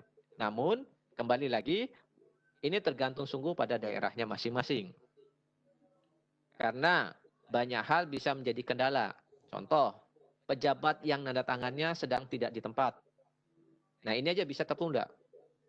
Kecuali pejabatnya sempat mendelegasikan wewenangnya untuk menyelesaikannya. Ini sebagai contoh beberapa kendala-kendala. Jadi sekali lagi untuk proses penerbitan Jafung biasanya tidak lebih dari 1 bulan itu sudah selesai. Karena untuk Jafung ini Bapak dan Ibu itu hanya di level tataran daerah. Beda dengan proses pengusulan kenaikan pangkat yang harus tembus sampai ke BKN. Bagaimanapun seorang ASN untuk naik pangkat dia harus mendapat persetujuan dari BKN. Demikian untuk Bu Sri Mulyani. Saya lanjutkan dari live streaming dulu. Ini ada dari Solihul Huda. Bapak, bagaimana dengan PKG, penilaian kinerja guru? Apakah dilampirkan untuk pengajuan kenaikan pangkat? Ya, perlu dilampirkan. Perlu dilampirkan? Iya. Oke, sebentar. Satu lagi nih, dari Haryanti Spensa. Untuk ASN golongan 4B, kemanakah mengajukan PAK tahunan, Bapak? Diulang. Untuk golongan? Untuk golongan 4B, kemanakah harus mengajukan PAK tahunan, Bapak? Oke, jawabannya ke LPMP. LPMP daerah masing-masing berarti? Tidak. Jadi se-Indonesia ini banyak LPMP, ada 10 LPMP, dari 10 LPMP itu dibagi setiap satu LPMP akan membawahi beberapa provinsi. Enggak, maksudnya misalnya gini, saya di Jawa Barat kan LPMP ada 10. Iya, LPMP saya ke LPMP mana aja gitu, yang penting LPMP Bu Ayu minum. Jadi 10 LPMP aja yang diberi kewenangan. Jadi kalau di Jawa Barat dia tetap di LPMP Jawa Barat, kalau NTT ada di LPMP NTB. Jadi ada beberapa LPMP itu membawahi beberapa provinsi. Jadi maksudnya begini. 4B ke 4C dan seterusnya itu kan penilainya adalah penilai pusat. Jadi penilai pusat itu tidak akan turun ke setiap provinsi. Namun penilai pusat akan turun ke LPMP yang menjadi sekretariat tempat penilaian dupaknya. Demikian. Baik, satu lagi ya Bunda ya dari ini. Sebentar, mana sini? Persepsi penilaian PAK kadang berbeda Pak. Waktu kami yang menilai bingung. Gimana? Persepsi PAK? Persepsi penilai PAK itu beda-beda Pak. Ya. Sehingga kami menilainya bingung. Lumrah. Kenapa saya katakan lumrah? Karena penilai itu yang pertama. Kemudian buku panduan atau buku pegangannya terkadang antara orang yang satu dengan orang lain memiliki penafsiran yang berbeda. Jadi kalau saya sarankan, maka kita gunakanlah penafsiran yang paling ekstrim. Dalam artian, mungkin resikonya kita lebih memberatkan kita. Namun ini tidak merugikan kita nantinya. Sekali lagi, apabila proses penilaiannya masih di daerah atau sampai ke jenjang 4B, sebenarnya ini masih bisa didiskusikan, dikomunikasikan dengan tim penilai. Kalaupun tidak bisa tatap muka langsung, maka kita bisa bersurat secara resmi ke sekretariatnya untuk mendapat penjelasan. Sehingga apa? Kalaupun kita harus mengalami revisi, maka pada saat proses berikutnya tidak lagi menjadi kendala bagi proses kenaikan pangkat tersebut.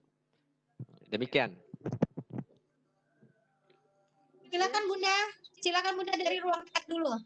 Iya, ada ini pertanyaan Pak di ruang chat. Pertanyaannya, apakah penilaian jurnal online sama nilainya dengan karya tulis lainnya? Silakan Pak dijawab. Oke. Untuk jurnal, mau online mau offline, itu bisa dinilai. Proses penilaiannya berbeda dengan penilaian yang lain, dengan karya ilmiah yang lain. Karena apa? Pertama, syarat utama jurnal bisa dinilai jika jurnal tersebut ber-ISSN. Ada legitimasi ISSN yang dikeluarkan oleh LIPI. Nah, terus tingkatan jurnalnya bagaimana? Apa cukup harus jurnal nasional? Tidak. Jurnal daerah pun, jurnal pun boleh.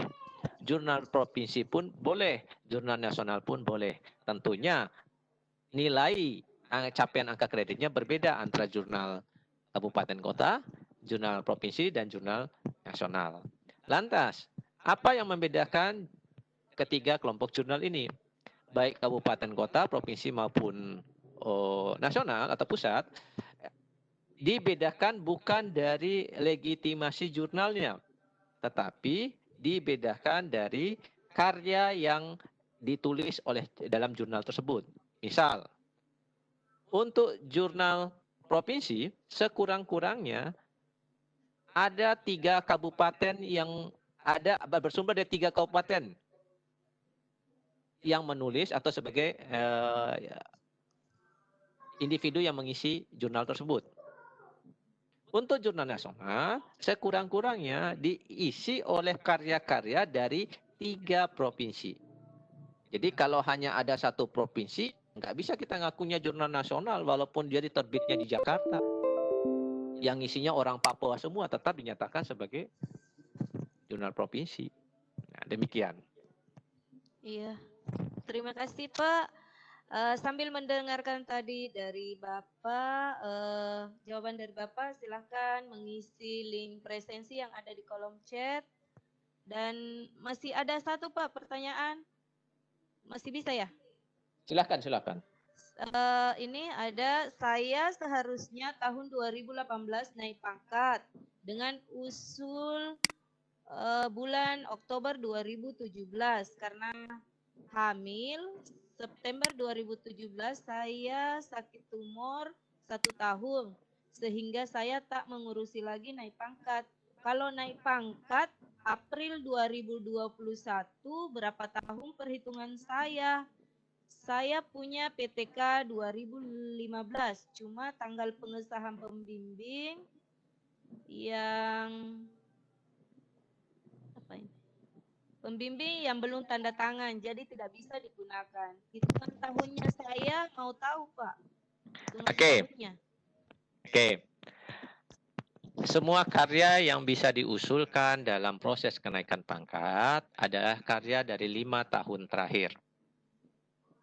Jadi kalau karyanya tadi PTK 2015, ini 2020 masih memungkinkan. Pas posisi 5 tahunnya. Nah sekarang, tadi dikatakan punya karya PTK tapi belum ditandatangan pembimbing. PTK yang mengesahkannya cukup kepala sekolah. Jadi sebuah PTK baru bisa dinilai yang pertama ada surat pengesahan atau lembar pengesahan dari kepala sekolah. Jadi tidak diperlukan pembimbing. Itu satu. Yang kedua, PTK baru bisa dinilai jika PTK tersebut telah memiliki lampiran-lampiran yang dibutuhkan oleh sebuah karya tulis. Misal, ada izin penelitian.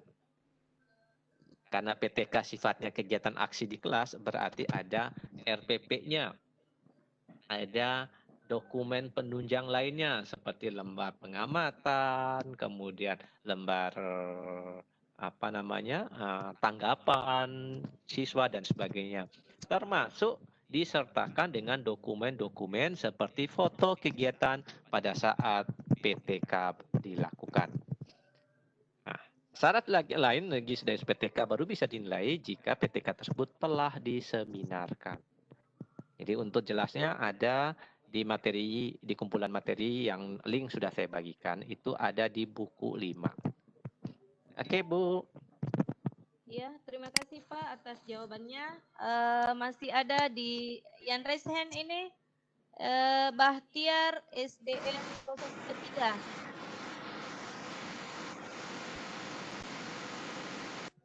Ada trouble kayaknya Pak Bahtiarnya, Bu. Oh, iya. Bu Emilia aja, Bu Emilia. Iya, Ibu Emilia Fitri. Silahkan Ibu. Ya, terima kasih buat kesempatannya. Halo? Ya. Iya, adapun yang mau saya tanyakan begini Pak, saya baru pindah ke jenjang SMP 1 tahun terakhir. Jadi sebelumnya saya mengajar di SD, tetapi waktu kemarin sudah mau pengajuan kenaikan pangkat untuk bulan 10, tapi tidak bisa karena PTK-nya terkendala di PTK, dimintai 2. Jadi saya tanya ke bagian pengurusan, PTK yang harus saya siapkan bagaimanakah, harus 1 di SD atau dan 1 di SMP atau boleh dua-duanya di SMP? Ya. Oke. Kalau berbicara jumlah PTK, silahkan saja Bapak Ibu. PTK yang diusulkan bukan PTK yang dibuat pada saat mengusul, tapi PTK yang dibuat pada saat kita melaksanakan kegiatannya. Nah, kalau Ibu mau mengusulkan PTK dari SD, yang di SD boleh. Boleh. Tetapi bukti yang Ibu lampirkan adalah bukti waktu Ibu SD. Artinya gue gini, Ibu mengusulkan PTK waktu di SD. Ya jangan pengesahannya oleh kepala SMP-nya. Iya, iya. Nah, kepala SD-nya yang mengesahkan. Kemudian tanggal pengesahannya tanggal pada saat Ibu masih jadi guru SD. Oh, begitu ya. Iya. Jadi itulah yang tadi saya katakan, semua dokumen yang kita lakukan itu segeralah kita buatkan dalam bentuk dokumentasinya. Jadi kalau kita membuat PTK, selesaikan aja PTK-nya itu, kita dokumentasikan, kita jilid, kita api, kita lembar pengesahannya. Jadi mau dipakai kapan, selama masih dalam rentang 5 tahun, ya kita bisa usulkan.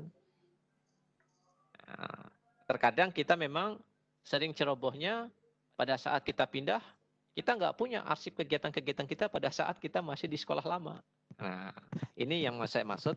Maka begitu selesai, maka selesaikan pula apa yang kita lakukan. Sebenarnya ada satu Bapak dan Ibu, yang jarang sekali Bapak dan Ibu selaku guru buat untuk mengusulkan PTK, namun ini sering dilakukan. Apa itu? Ada yang namanya buku pedoman guru. Buku pedoman guru itu adalah isi dari rencana kerja guru selama 1 tahun. Yang seperti apa? Ada saya berikan contoh buku tersebut. Ada di materi. Oke, Bu. Pak. Ya. Sudah. Iya, Pak. Terima kasih banyak. Ini masih ada, Pak. 1. Boleh. 5 juga nggak apa-apa, Bu. Pak Malik dari Irian nih. Pak Malik dari Irian. Silakan, Pak Malik. Halo, Assalamualaikum. Waalaikumsalam. Kedengaran, Pak? Alhamdulillah jelas. Saya ini Pak sudah hampir 10 tahun ini belum naik pangkat ini. dari 4A ke 4B. Ya, Sudah 2 kali mengirim, tidak ada kabar Pak di pusat ini. nah, gitu. Jadi bagaimana solusinya Pak untuk diketahui bahwa apakah PTK kami itu sudah dinilai atau tidak? Ya. Itu yang pertama Pak. Ya. Kemudian yang kedua, ijazah saya S2 juga sudah cukup lama. Iya, Apakah masih bisa dihitung Pak? Walaupun sudah lebih dari 5 tahun. Berarti. masa sudah lama ya Pak, sudah Iya. hampir 20 tahunan ini S2 saya. Oke, oke. Itu saja Pak yang saya tanyakan.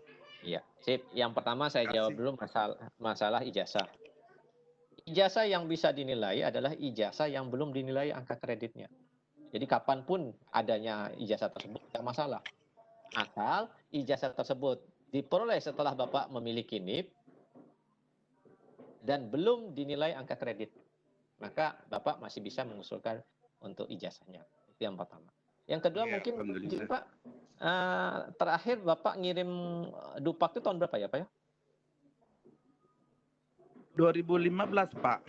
2015. Ke Jakarta ya Pak ya? Iya. Ya. Iya betul Pak. Betul Pak, iya. 2015 memang masih kirim ke pusat. Itu adalah tahun terakhir penilaiannya ada di pusat. Kendalanya apa? Sekarang Pak di mana Pak? Bapak dari golongan 4, 4A. 4A ke 4B. 4A Bapak ke langsung ke 4B ya. Iya. Bapak guru di SD, Di SMP, Kemenak Pak. Kemenak. Di Kemenak Pak. Di Iya. Kemenak. Di jenjang apa? Madrasah Aliyah. Aliyah. Bapak langsung ke dinas Madrasah Aliyah ya. dinas kabupatennya aja Pak. Di dinas Oh kabupatennya. bisa ya Pak? Iya. Walaupun Kemenak Pak. Iya. Umumnya Kemenak itu tim penilainya adanya di dinas kabupaten. Ya nanti mungkin juga Kemenak sudah punya tim penilainya sendiri. Ya intinya ada di kabupaten Pak. Bapak nggak perlu lagi kirim kerja ke pusat. Dulu memang sebelum tahun 2015 itu adalah tahun terakhir 4A naik ke 4B harus ke Jakarta. Dan wajar Pak. Begitu ya Pak. Iya, dan wajar Pak karena apa Bapak bahannya itu nggak tahu sudah dinilai atau tidak. Iya belum tahu Pak. Iya, itu wajar Pak. Kenapa saya bayangkan se-Indonesia mengirimnya semuanya ke Jakarta. Di Jakarta itu Betul. Bapak di gedung kementerian itu khusus untuk nyimpan Dupak itu berlantai-lantai Pak. Saya punya cerita pengalaman dari teman.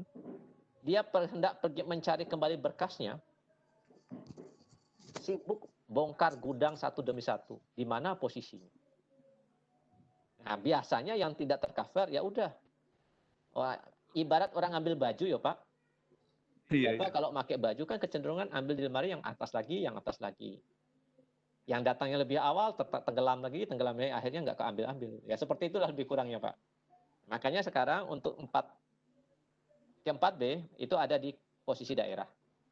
Nah nanti kalau Bapak berjodoh untuk terus ke 4C, nah itu di 4C-nya tidak lagi ke Jakarta dia.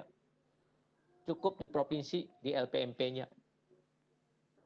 Jadi tim penilai akan turun ke LPMP. Maksud saya Pak biar dari Kemenak ya Pak.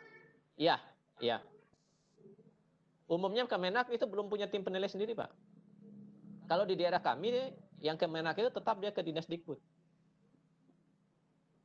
Saya secara pribadi Pak, saya guru yang ada di Dinas Pertanian. Tapi Dupak kami dikirimnya ke Dikbud karena tim penilainya itu adanya di kabupaten, ada di provinsi. Yang membentuk tim penilainya kan SK-nya bukan SK dari kepala dinas. Jadi kepala dinas nggak punya hak untuk Dupak dari dinas yang lain. Karena SK-nya umumnya adalah SK dari wali kota, bupati ataupun gubernur. Iya. Nah, gitu dia polanya. Ya mudah-mudahan siapa tahu Kemenak. Iya Pak, siapa tahu Kemenaknya di sana sudah punya tim penilai sendiri, lebih enak lagi Pak. Iya, selama ini saya tahu Pak di pusat Pak. Iya. Pusat. Iya. Itu memang aturan yang lama sebelum 2015 kita di pusat. Iya. Oh iya. Oke. Iya. Sip. Ya, terima kasih pertanyaannya dan jawaban dari Bapak Bambang Setiawan. Selanjutnya kami persilahkan yang raise hand, Ibu Hafsah Inayah. Silahkan Ibu Hafsah. Bu Hafsah, Iya, Bu Hafsah, sebentar. Present, iya. Hafsah, oke. Silakan. Terima kasih atas kesempatannya. Assalamualaikum warahmatullahi wabarakatuh. Waalaikumsalam. Masalahnya begini Pak, bulan kemarin tahun 2019 saya memutuskan kenaikan pangkat dan saat itu angka kredit saya posisinya 221. 221 dengan Ya. posisi golongan 3C. 3C, oke. Ya. Sedangkan pencapaian saya waktu itu sebanyak 115 angka kredit. Ya. Berarti Tapi penilai kumulatifnya 300 lebih. Ya, tim penilai waktu itu menilainya cuma 78. Cuma kecukupan untuk angka kredit saya naik ke pangkat 3D. Yang menjadi kemarin saya kecewa dari kenaikan pangkat itu karena karya-karya saya dinilai. Buku saya ada 3 itu tidak dinilai Pak. Karena katanya angka kredit saya sudah melebihi dari yang dibutuhkan. Ya. Mungkin Bapak bisa memberikan pencerahan atau ada Bu. yang menjelaskan tentang hal ini. Ya, sebelumnya saya ucapin selamat dulu Bu. Walaupun demikian Ibu tetap naik pangkat kan ya Bu ya? Betul. Ya. Oke Bu, begini Bu. Tadi sebenarnya di awal saya sudah paparkan bahwa kelebihan angka kredit yang diperoleh itu tidak bisa dijadikan tabungan untuk angka kredit pada kenaikan berikutnya. Artinya, Ibu dari 3C ke 3D ya Bu ya? Betul Pak. 3D itu Ibu hanya butuh 300 angka kredit, Ibu sudah bisa naik pangkat. Sekarang posisi Ibu 300 berapa? 50, 70? 300 sebenarnya 300 lebih Pak karena pencapaian saya. Ya, anggaplah 350. Anggaplah 350, udah lebih 50. Nah, sekarang kelebihan 50 ini pada saat Ibu naik ke 4A besok, 4A Ibu harus butuh nilai 4 dari 300 ke 400 ke 4A. Nah, apakah Ibu harus cari 50? Enggak, Bu. Ibu tetap cari lagi 100-nya. Tapi bagaimana Pak dengan karya-karya saya? Masa tidak ada penghargaan Pak? Nah, sebenarnya itu yang tadi saya katakan. Sebuah karya itu baru bisa dimasukkan ke apa namanya? Nilai PAK-nya itu jika dengan karya itu nilainya kurang. Nah, baru ditambah karena itu kan belum wajib, Bu. Ibu posisi buku itu belum wajib. Posisi buku Ibu nanti baru diwajibkan di kelas di 4C ke 4D. Dari 4C ke 4D. Nah, buku itu baru akan masuk ke apa namanya? Dupak Ibu, ke PAK Ibu, penilaian PAK Ibu. Kalau nilai PAK Ibu kurang dari 300. Nah, baru nilai-nilai yang belum kewajibannya itu yang baru ditambahkan. Gitu polanya biasanya, Bu. Jadi tidak usah dong Pak saya belajar menulis. Tidak usah belajar untuk menulis buku. Oh enggak Bu, Ibu belajar menulis bukan untuk saat ini Bu. Nanti Ibu coba kalau Ibu nggak belajar menulis sekarang kan nanti pada saat dibutuhkan. Nah, sama miripnya begini Bu. Miripnya begini. Dulu kita waktu masih kecil kita belajar matematik. Kita nggak pernah berpikir sudah besar perlu nggak kita matematik? Toh ada kalkulator dan sebagainya. Kan tidak pernah berpikir demikian Bu. Artinya apa yang kita pelajari sekarang itu nanti bisa dipakai pada saat yang tepat. Jadi kalau saya sarankan, bukan berarti ibu nggak perlu buku, enggak. Jadi Pak, itu yang saya katakan tadi, kita memilah mana yang menjadi prioritas. Misal, besok ibu mau naik ke 4A.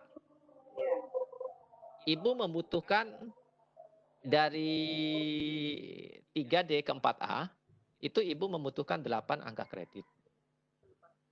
Wajibnya ada 1 PTK. Oke, ibu dapat 1 PTK nih, 4.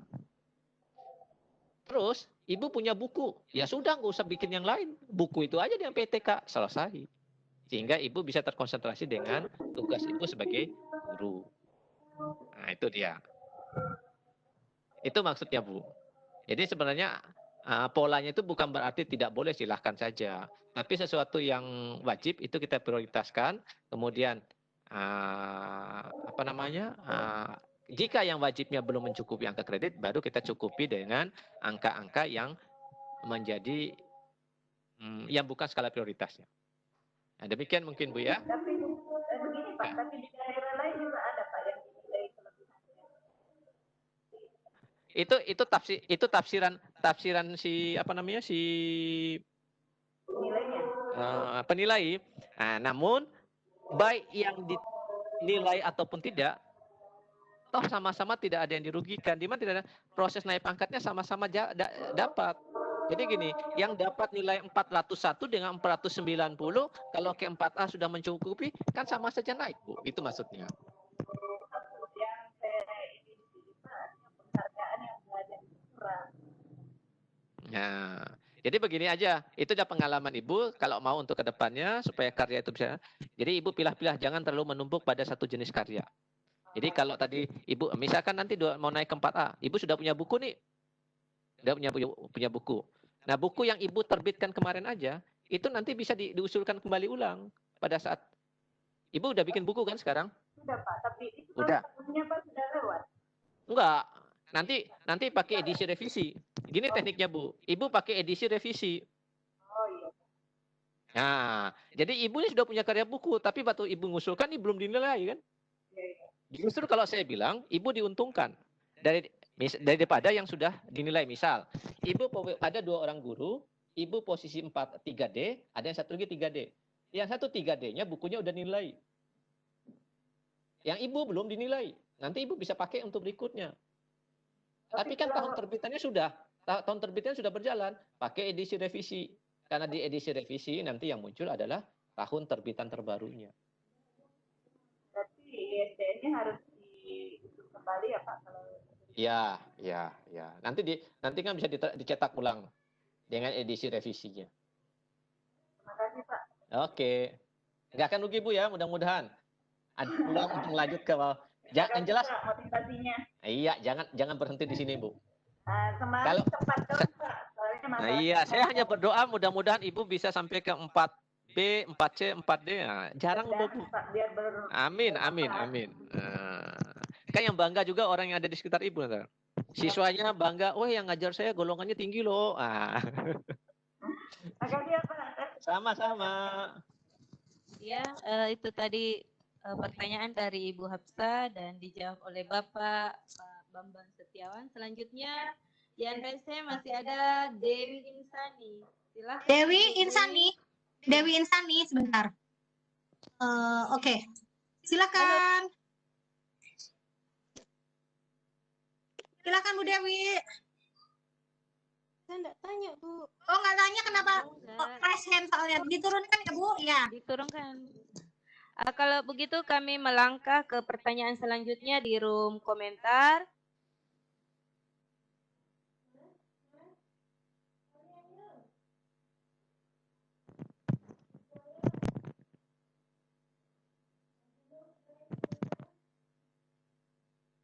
Suaranya hilang, Bu. Silakan Bu, pertanyaan di komentar. Ya.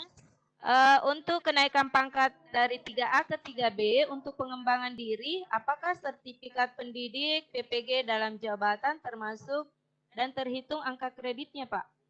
Jawabannya tidak, tapi syarat untuk naik pangkat harus ada sertifikat. Oh iya. Selanjutnya, Pak, apakah sertifikat yang diperoleh dari webinar diakui angka kreditnya? Diakui selama ada laporannya. Oh, iya. Jadi kegiatannya kegiatan online, ya. Kalau yang edisi terbaru revisi 2019 ini untuk panduan angka kreditnya, pedoman penilaiannya itu diakui kegiatan-kegiatan yang sifatnya online. Ya, terima kasih Pak. Dan selanjutnya, jika seseorang guru menghasilkan karya berupa buku sampai persis tadi ya pertanyaannya dengan Ibu Hafsa. Menghasilkan karya berupa buku, sampai kapan karya tersebut diakui karena guru membuat buku saat di pangkat 3B. Ya, jawabannya mirip tadi. 5 Ya. tahun terakhir, nah, untuk mensiasatinya bisa dicetak ulang dengan edisi revisi. Iya. Terima kasih Pak jawabannya. Ya. Terus masih ada yang raise hand Pak ini? Masih banyak kayaknya. Ya. Apa-apa, masih sore. Arya. Nyoman Arya. Ini sebentar Bu Dewi nanya tuh, izin bertanya pengembangan apa tuh di chat tuh, di chat. Oh iya. Di chat terakhir. Ada nggak, Bu? Enggak muncul ini. Oh, ini di saya nih. Pak Bambang, untuk pengembangan diri lembar pengesahan kegiatan atau satu-satu aja ya? Atau satu aja? Pilih salah satu. 2 jenis boleh. Boleh 1 tahun, boleh 1 per kegiatan. Pertanyaannya pengesahan kegiatan, Pak. Iya, pengesahannya itu boleh dibuat. Jadi 1 kegiatan saya buat 1 laporan, berarti kan 1 pengesahan. Ya. Atau dalam 1 tahun ada 4 kali kegiatan yang saya lakukan, saya buatkan 1 laporannya. Jadi dengan satu pengesahan. Artinya dengan kata lain begini, boleh kita membuat per kegiatan laporannya, otomatis dengan pengesahannya. Boleh juga kita membuatnya dalam 1 tahun penuh yang berisi beberapa kegiatan dengan 1 lembar pengesahan. Boleh seperti itu. Mana nyamannya aja sebenarnya. Tapi sejujurnya saya sih lebih cenderung lebih senang, lebih nyaman 1 kegiatan, satu laporan. Khawatirnya begini, kalau saya membuat untuk 1 tahun 1 laporan, tahu-tahu di tengah jalan, misalkan di bulan Maret atau bulan Mei, kepala sekolahnya ganti. Sementara laporan saya itu ada kegiatan di Januari, ada kegiatan di Juni. Nah, kepala sekolahnya beda. Nah, ini kan akan rancu nanti lembar pengesahannya oleh kepala sekolah yang pada saat itu belum memimpin. Jadi alangkah bagusnya kalau kita buat begitu selesai kegiatan satu laporan, 1 kegiatan. Oke. Ya, terima kasih Pak. Ini ada di room chat. Saya menyelesaikan pendidikan strata 2 tahun 2018. Sebagai salah satu syarat untuk menyelesaikan pendidikan harus menerbitkan jurnal. Dan saya telah menerbitkan jurnal internasional. Pertanyaan saya, bisakah jurnal tersebut saya gunakan untuk naik ke golongan 4A di tahun 2021 nanti? Oke, jawabannya tidak. Alasannya, yang pertama, pada masa itu kita sedang dalam kapasitas tugas belajar. Di tugas belajar kita sedang 0% melaksanakan kegiatan pembelajaran. Jadi sama sekali kita bebas mengajar. Nah, itu yang pertama. Alasan yang kedua, jurnal yang diterbit adalah bagian dari untuk mendapatkan ijazah. Berarti apapun yang disertakan untuk mendapatkan ijazah itu sudah dinilai lewat ijazahnya. Nah, itu dia alasannya. Oh iya, terima kasih banyak Pak. Oke. Ya, mungkin sudah tidak ada lagi ya. Bentar, saya lihat di live streaming saya sebentar ya. Oke, di live chat banyak nih. Di live chatnya bisa. Oh iya ini, bisakah jurnal tersebut sambungannya tadi? Pak Bambang, mohon di-share peraturan PAK yang terkait penilaian kegiatan online. Oke, ada di buku 5 yang saya bagikan. Di situ ada salah satu, ada dibagikan, ada di linknya. Dalam link drive sudah saya bagikan. Nanti akan dibagikan oleh panitia juga. Ya. Bapak Ibu, semua materi ada di ada di grup WA-nya Pak Muklis. Jadi Bapak Ibu yang mau materi semua apapun terkait dengan undangan apapun, silakan masuk di grup WA-nya, hubungi Pak Muklis. Ya, karena ini kegiatan Pak Muklis, jadi hubungi Pak Muklis, begitu ya. Nanti bisa juga ditonton kembali video yang di Bu Umi ini streamingnya ini. Nanti di sesi di halaman terakhir tampilan itu ada alamat link dari materi. Jadi di buku yang terbaru di situ ada, di buku 5 yang terbaru ada salah satu poin alasannya, alasan penolakan. jika karya yang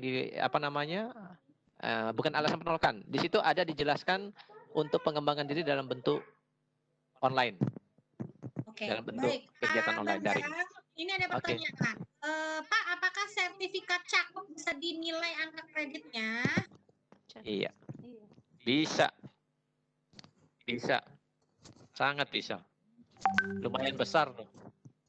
Oke, sekarang Pak mohon pencerahannya. Kalau sertifikat webinar apa dapat nilai, Pak? Dapat sebagian nilai kegiatan kolektif guru. Jadi dia bukan pelatihan sifatnya seminar. Kalau nggak salah, ya kalau nggak salah 0,1 atau 0,2 lupa. Baik, Bunda, aku baca-baca dulu yang di live streaming ya. Bapak mohon pencerahannya. Kalau sertifikat udah. Bapak jurnal untuk ke-4A, ke-4B apa ada batas waktunya? 5 tahun terakhir. 5 tahun terakhir. Kalau lebih nggak boleh ya? Kan judulnya publikasi ilmiah. Publikasi masa barang lama.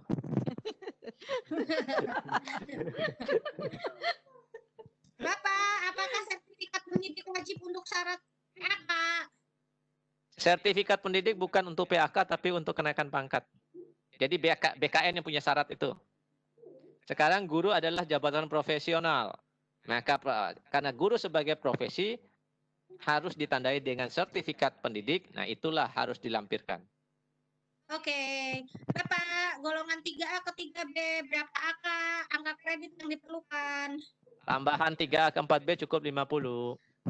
50. Bapak, usulan naik pangkat dari 3B ke 3C perlu berapa angka kredit?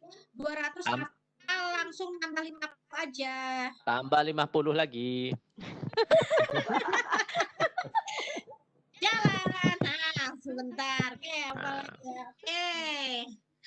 Pak Gusti mau nanya lagi. Sebentar Pak Gusti, kita kasih kesempatan dulu yang lain ya. Tadi Pak Gusti udah. Ini ada tadi Bu Emu Jiatri udah belum Bun? Belum. Oke, silakan.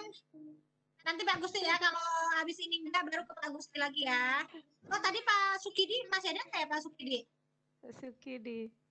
Pak Sukidi tadi nanya kan nggak ada suaranya. Pak Sukidi udah menghilang lagi. Nah, kalau nggak ada Pak Gusti boleh deh. Silakan Pak Gusti. Ya, selamat sore.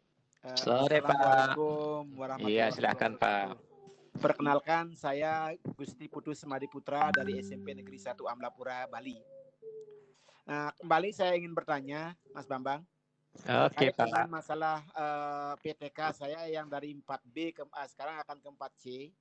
Tim penilainya kan mestinya LPMP provinsi kan? Iya. Apakah PTK-nya juga termasuk dinilai di provinsi atau di daerah? PT sama yang kedua, Pak. Seminarnya yang menyelenggarakan provinsi apa kabupaten? Oke. Yang pertama PTK itu adalah bagian dari lampiran dupaknya. Nah, di lampiran dupak itu ada PTK-nya, semua lampiran-lampiran itu semua akan dikirim di LPMP-nya. Nanti pada waktu tertentu LPMP akan mengundang tim penilai dari pusat. Beliau-beliau itulah yang akan menilai dupak yang kita kirim ke LPMP. Nah, sebelum saya menjawab lebih lanjut, pertanyaan berikutnya kira-kira apa nggak boleh langsung dikirim ke Jakarta? Jawabannya nanti kalau dikirim ke Jakarta, di Jakarta dikembaliin lagi, silakan teruskan ke LPMP. Nah, gitu biasanya.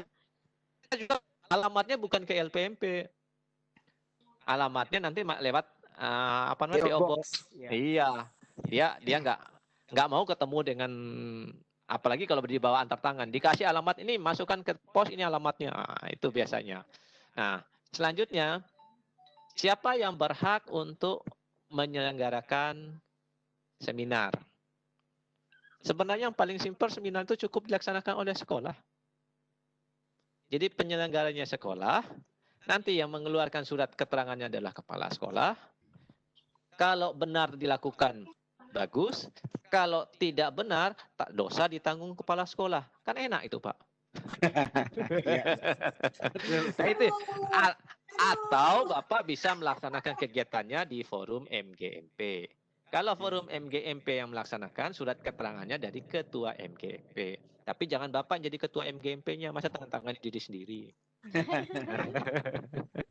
Terima Kalau kasih. ketua Terima kasih. MGMP nih, kalau ketua MGMP nggak boleh nggak boleh ini karena dia tanda tangan. Terus ketua MGMP dia seminar di mana?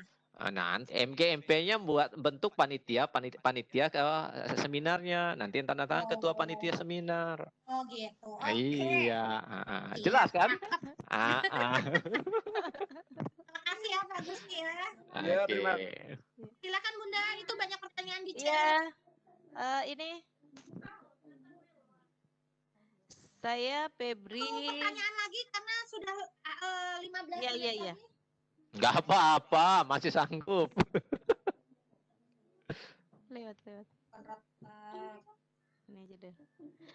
Ini ada bisakah jurnal Udah nanti jam 2. sudah ya tadi. Lewat. Ini saya jawab dulu sedikit dari live chat nih. Ya. Pak Joko Prayoga. Apakah sudah 2 tahun bisa ajukan kenaikan pangkat bila semua sudah terpenuhi? Untuk usulan dupaknya boleh diusulkan. Untuk naik pangkatnya tergantung dupaknya apakah keluar paknya atau tidak. Itu aja. Simpel banget. Iya. 5 tahun ngusul naik pangkat pasti belum tentu kan begitu. Pak Muklis sudah ketawa-ketawa sendiri. Materinya sore ini kocak Bapak Ibu ya. Jadi, biar nggak ngantuk siang nih Bumi. Iya. Membuat kita ketawa-ketawa. Oke Bunda, karena kita kan harus dari Ketua IGI kita kalah. Iya. Pak Bambang mungkin bisa closing statement mungkin. Oke, terakhir. Belum disuruh, lagi nanya dulu. Oh gitu. Iya, baiklah Bapak Ibu guru hebat. Itulah tadi beberapa pertanyaan yang diajukan rekan-rekan kita. Ada juga di kolom komentar. Terima kasih sudah berpartisipasi pada siang hari ini. Menarik sekali, namun yang belum sempat dijawab oleh Bapak pertanyaannya nanti bisa WA langsung atau ke Japri ke Pak Bambang. Nomornya minta sama yang ngomong. Iya. Menarik sekali Pak. Untung yang ngomong bukan aku. Dua-duanya Teh. Iya, nanti di-share nomor WA-nya. Banyak penggemarnya ini Pak Bambang. Termasuk saya juga ini Pak, tidak punya kesempatan untuk bertanya langsung, namun nanti. Wah, curiga saya ini langsung dipangkat berarti. Iya, kami persilakan close statement yang disampaikan oleh Bapak Bambang Setiawan. Semoga yang disampaikan beliau menjadi motivasi, inspirasi untuk terus belajar, untuk terus berinovasi, dan terus menjadi guru penggerak dimanapun kita bertugas. Silakan Pak untuk meng-close dan iya. Saya sedikit mengenang pada masa saat kita puasa. Hari pertama, kedua puasa terasa sekali kita berat untuk bangun sebelum subuh. Begitu masuk pekan kedua, mulai sedikit demi sedikit terasa ringan. Dan pekan-pekan terakhir, kita tidak pernah lagi terasa terbebani. Artinya, apa yang Bapak Ibu sudah mulai, jangan berhenti sampai di sini. Teruslah berkarya, teruslah berbuat, dan itu akan jadi rutinitas dan kebiasaan buat kita tetap berkarya. Jadi, apapun Bapak dan Bapak Ibu lakukan, buatlah sebuah dokumentasi dalam bentuk pelaporan-pelaporan. Kalau terpakai untuk dupak, alhamdulillah. Kalau tidak terpakai, setidaknya akan menjadi kenangan yang bisa dibagikan pada anak cucu kita kelak, dan kita karya bapakmu. Tidak lagi bercerita ini karya bapak tapi nggak punya bukti. Terima kasih. Terima kasih kepada Bapak Bambang Setiawan atas waktu dan ilmunya. Semoga menjadi amal bagi Bapak. Dan untuk acara selanjutnya kami persilahkan Ketua IGI Kabupaten Takalar sebelum kita menutup, dan kami berikan waktu 15 sampai 10 menit atau sampai 15 menit kepada Bapak Haji Idris SPD MPD. Kepada beliau kami persilahkan dengan hormat. Assalamualaikum Silakan Pak Haji. Ya, waalaikumsalam warahmatullahi wabarakatuh. Hamdan wa syukran lillah.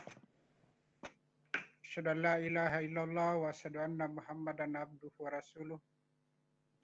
Allahumma salli wa sallim ala Muhammad wa ala alihi wa sahbihi ajmain. Yang terhormat narasumber Pak Bambang Setiawan.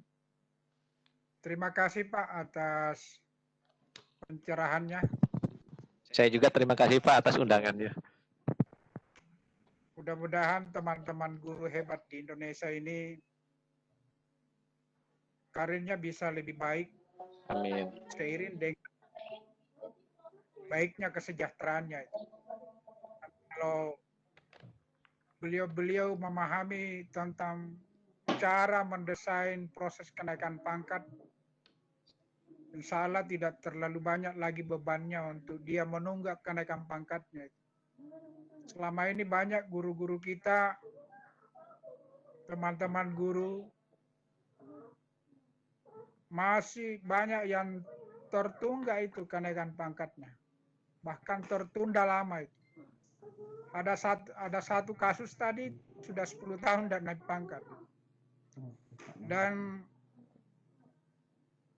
nyaris beberapa persen, lebih daripada separuh orang yang naik pangkat itu seharusnya naik pangkat, belum bisa naik pangkat berhubung karena tidak mampu menyusun kenaikan pangkat. Bahkan rata-rata naik pangkat itu karena diurus dengan calo itu. Mudah-mudahan lewat pencerahan ini mereka, teman-teman guru yang hebat ini, bisa memperhatikan kenaikan pangkatnya, karena itu adalah nasibnya, juga kesejahteraannya. Yang kedua, terima kasih sebesar-besarnya kepada Direktorat SMK atas kontribusinya memberikan ruang yang lebih besar terhadap pelaksanaan seminar ini. Dan mudah-mudahan besar manfaatnya kepada teman-teman guru di seluruh Indonesia, yang khususnya Takalar. Dan marilah kita mengakhiri kegiatan hari ini untuk sementara, karena mungkin pekannya akan datang kita akan berjumpa lagi dengan kegiatan yang berbeda ya, di webinar ini dengan membaca Alhamdulillahirabbil alamin. Assalamualaikum warahmatullahi wabarakatuh.